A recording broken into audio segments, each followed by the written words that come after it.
Hey guys, I hope you're doing well. I hope you had a great week so far and welcome back to the channel. So we've made it until the middle of November. There's about 6 weeks left, give or take, of the year. I think it's difficult for a lot of people kind of shutting down over Christmas. I don't think this year will be one of those. It seems all of us, the rat race has got us all tired and excited to take a break. So that has just kind of been the consensus between the people I've been talking to. I hope you also had a great year, and then switching off at the end of the year will be a good idea. So the thing that I talked to somebody about today, and I thought this would be a good idea to share this, or to talk about this idea, is people always, or they would sometimes ask me, what then when you stop doing bodybuilding? And particularly sometimes people ask, do people normally get fat? Do they get skinny? Or do they and then that's on the one side, and the other side, what happens to all the skin, when you're that big?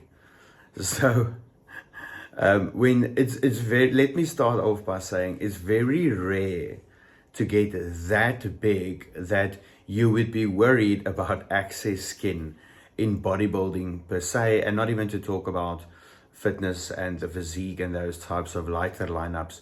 Bodybuilding probably the most extreme, right? So extra skin and stuff, you would have to be one of the top guys in the world for that to be a problem to worry about. So we can put the skin problem aside. Normally I get, of course, when you start out in the sport, stretch marks are something that you're going to have to get used to, because as you grow, that will definitely happen. But I wouldn't say it's like you having to worry like somebody that was 500 or 600 pounds that lost weight, that type of skin problem. Definitely not, bodybuilders that go up to 300 pounds or 150, 160 kilograms.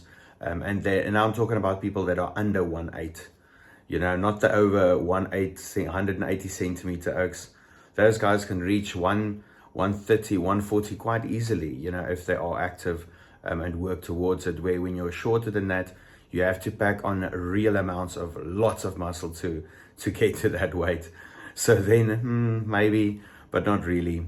And then the other side, again, they ask me about the weight, people, and I'm saying losing weight or gaining weight, normally most people would be concerned about, oh, they got so fat when they stopped, bodybuilding.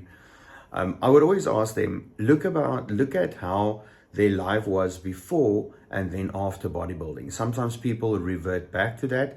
Sometimes they revert back to that with bad habits.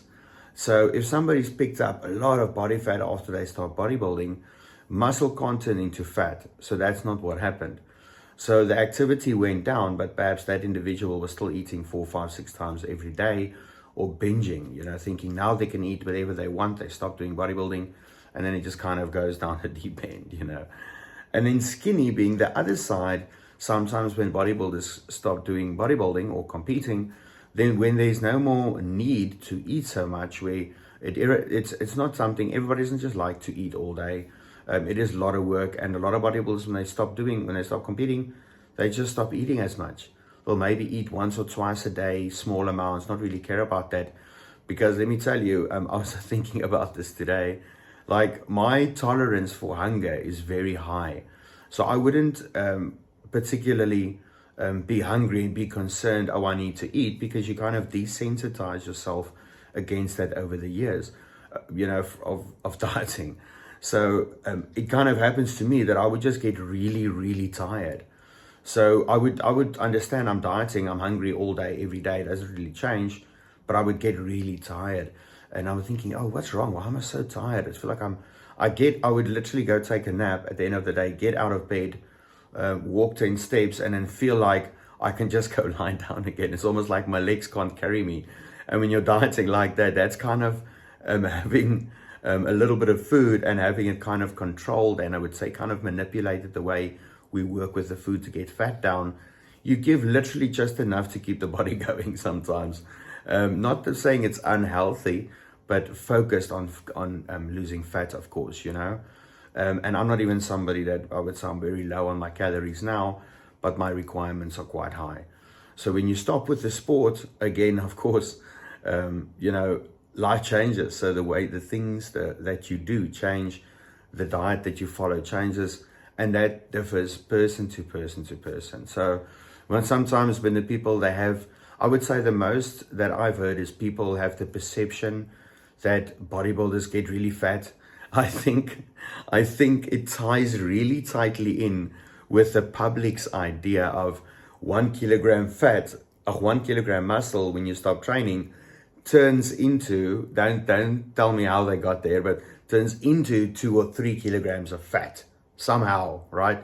I think it's with that very famous picture where people saw that little picture with a little bit of muscle, like that meat and that big piece of fat, and saying, oh, that weighs the same. I really think that thing went worldwide, and it really influenced everybody's perception about muscle and fat, and it kind of just stuck there. So that's the one I really get a lot. People thinking you'll get fat. Of course, that's not reality. It depends on how you eat and how active you are as an individual. When you have more muscle, you can get away with more food, because the muscle utilizes that. But over the years, as you don't train, the muscle gets less. As they say, if you don't use it, you lose it. But you're still eating a lot of calories, and the fat will just pack on.